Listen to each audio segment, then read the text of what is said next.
अस्सलामुअलैकुम, welcome back to my YouTube channel. और आज मैं लेकर आई हूँ बहुत अमेजिंग रेसिपी गाजर की खीर। लेकिन खीर बनाने से पहले आज मैं करने वाली हूँ आप लोगों से एक रिक्वेस्ट कि प्लीज़ मेरे चैनल को सब्सक्राइब करें, बेल आइकन के बटन को प्रेस करें और ताकि मेरी हर आने वाली वीडियो का नोटिफिकेशन आप लोगों को मिलता रहे। तो चलें जी, हम पहले इंग्रेडिएंट्स देख लेते हैं, उसके बाद रेसिपी बनाएंगे। सबसे पहले हमें चाहिए यहाँ पे राइस जो मैंने लिए हैं 6 टेबल स्पून। मैंने रात को जो है इनको सोक कर दिया था ताकि अच्छे से ये खीर में गल जाएँ। उसके बाद हमने गाजरें ली हैं आधा किलो, जिनको मैंने कद्दूकश कर लिया था। उसके बाद हमें दूध चाहिए जो मैंने लिया है 3 लीटर। सॉरी, मेरा जग उल्टा हो गया था बट दूध सीधा ही है। 3 लीटर हमने दूध लिया है। उसके बाद यहाँ पे चीनी चाहिए हमें 1 कप, बट मैंने 1 कप से 2-3 टेबल स्पून बचा लिए थे क्योंकि हमारे घर में ज़्यादा मीठा नहीं खाया जाता। और नट्स में ज़्यादा कुछ नहीं चाहिए। यहाँ पे मैंने कोकोनट लिया है जिसको मैंने बारीक बारीक काट लिया है। बादाम है जिनको मैंने ओवरनाइट सोक कर दिया था और सुबह छील कर छिलका इसका और इसको कटिंग कर लिया था। और यहाँ पर हमें हरी इलायची यानी छोटी इलायची चाहिए 4 से 5 अदद, जिनको मैंने मोटा मोटा कूट लिया था। चलें जी, रेसिपी स्टार्ट करते हैं। बिस्मिल्लाहिर्रहमानिर्रहीम। सबसे पहले मैंने क्या करना है, एक पतीली में आपने जो है 3 लीटर दूध डाल देना है। ये जो मैंने जग लिया है, इस जग, ये 2 जग मैंने डाले थे तो इस पूरा जो है 3 लीटर बन गया था। दूध आप कोई भी ले सकते हैं, काउ मिल्क ले सकते हैं, टेट्रा पैक ले सकते हैं, इट्स अप टू यू। ठीक है, यहाँ पे मैंने फ्रेश मिल्क लिया था और 3 लीटर लिया है। अब मैंने इसको बॉयल होने के लिए छोड़ देना है। जब इसको आएगा बॉयल तो फिर हम इसमें जो है राइस और गाजर डालेंगे। उससे पहले हमने नहीं डालने। अब इसको अच्छे से बॉयल आ चुका है, क्योंकि कभी भी आपने फ़ौरन जो है साथ ही में गाजरें और राइस नहीं डालने। जब एक दफ़ा बॉयल आ जाए तो उसके बाद आप गाजर डालें। चावल जो है मैंने 6 टेबल स्पून लिए थे, जैसा कि मैं आप लोगों को बता चुकी हूँ। उनको मैंने ओवरनाइट सोक कर दिया ताकि वो अच्छे से गल जाएं। सारी रात उनको टाइम था गलने के लिए और सुबह जब मैंने खीर बनाने लगी तो वो फिर इतना टाइम नहीं लेंगे गलने में। उसके बाद हमने गाजरें जो मैंने आधा किलो ली थी उनको मैंने कद्दूकश किया और इसमें डाल दी है। बाकी भी मैं डाल दूँगी और इसको अच्छे से मिक्स करेंगे और इसको मैं पकने के लिए छोड़ दूंगी तकरीबन घंटे के लिए। ठीक है, जो है फ्लेम आपने मीडियम पे रखना है या स्लो पे भी रख लें तो ठीक है, या फिर आपने ख़्याल रखना है बीच बीच में आके आपने बार बार इसको मिक्स करना है। ये ना हो कि गिर जाए, क्योंकि ऑब्वियसली ये जब दूध बॉयल होगा तो वो बाहर निकलने की कोशिश करेगा, बट हमने इसको बाहर निकलने नहीं देना, हमने इसको अंदर ही रखना है। तो अब मैं इसको छोड़ जाऊंगी तकरीबन घंटे के लिए और बीच बीच में मैं चेक करती रहूँगी। सॉरी, यहाँ पे मैं जो है इलायची डालना भूल गई थी। इलायची आपने गाजरों और चावलों के बिल्कुल साथ ही डाल देनी है। इसको अच्छे से मिक्स करेंगे और इसको अब मैं छोड़ दूँगी। लेकिन आपने इसको ऐसे नहीं छोड़ना, बीच बीच में आपने चेक करना है या साथ में आप कुछ खाना और पका लें। और इसी तरह जिस तरह मैं बीच बीच में आके इसको चेक कर रही थी और साथ ही साथ आप लोगों के लिए रिकॉर्ड कर रही थी ताकि कोई भी जो है इसका स्टेप मिस ना हो।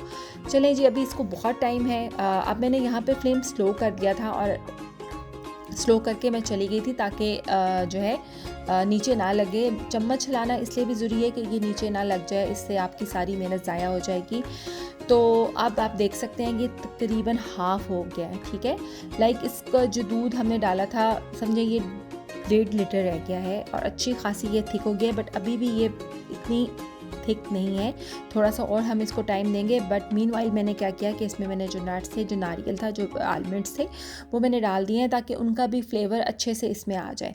तो उसको डालने के बाद फिर मैं इसको पकने छोड़ दूँगी। बट बीच बीच में अब आपने ये ख्याल करना है कि जैसे जैसे खीर थिक हो, आपने कोशिश करनी है कि आप चम्मच हिलाते रहें, उसके पास ही रहें ताकि नीचे ना लगे।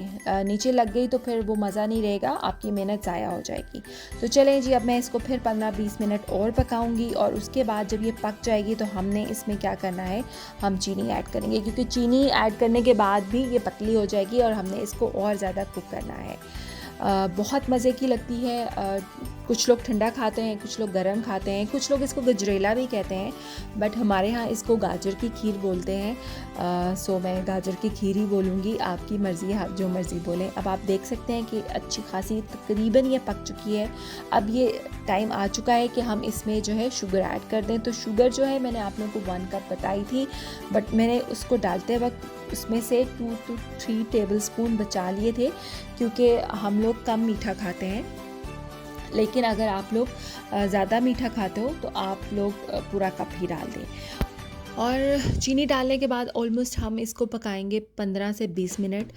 चीनी अपना पानी ड्राई, ताकि चीनी का जो पानी है वो ड्राई हो जाए और खीर हमें जितनी थिक चाहिए हमें उतनी मिल जाए। आप चाहें तो थिकनेस आप पे डिपेंड करती है। मुझे ज़्यादा थिक पसंद है, सो मैं ज़्यादा थिक बनाऊंगी, और ये खीर थिक ही अच्छी लगती है, ज़्यादा जो है पतली अच्छी नहीं लगती। सो इसको हम अच्छे से अब पका लेंगे। अब इसका बहुत खूबसूरत सा कलर आ चुका है, आप देख सकते हैं गाजरों के साथ। साथ ही साथ में आप साइड से जो है इसको अच्छे से साफ़ करते रहें और उसको बीच में मिक्स करते रहें। तो बहुत मज़े का फ्लेवर खोया की तरह का ये बन जाएगा।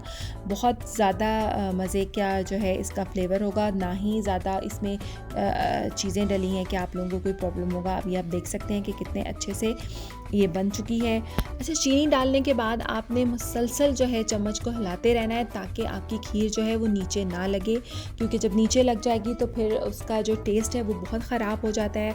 और अल्हम्दुलिल्लाह हमारी खीर रेडी हो चुकी है। सो हम इसको जो है एक सर्विंग बाउल में निकालेंगे और इसको ठंडा होने के लिए रख देंगे। आप चाहें तो गरम गरम भी खा लें, कुछ लोग गरम गरम खाना पसंद करते हैं, कुछ लोग ठंडा खाना पसंद करते हैं, बट मुझे ठंडा करके खाना बहुत पसंद है। लाइक बहुत ठंडी यख खीर मुझे बहुत पसंद है, तो आप लोग इस तरह कर सकते हैं। उसके अलावा जो है आप जितना ज़्यादा इसको पकाएंगे, जितना ज़्यादा ये दूध गाढ़ा होगा पकेगा, उतना ही ज़्यादा इसका अच्छा फ्लेवर आएगा।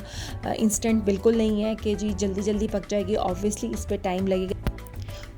बट जब जितनी ज़्यादा आप मेहनत करेंगे उतना ही ज़्यादा आपके सामने बहुत मज़े की जो है एक रेसिपी आ जाएगी।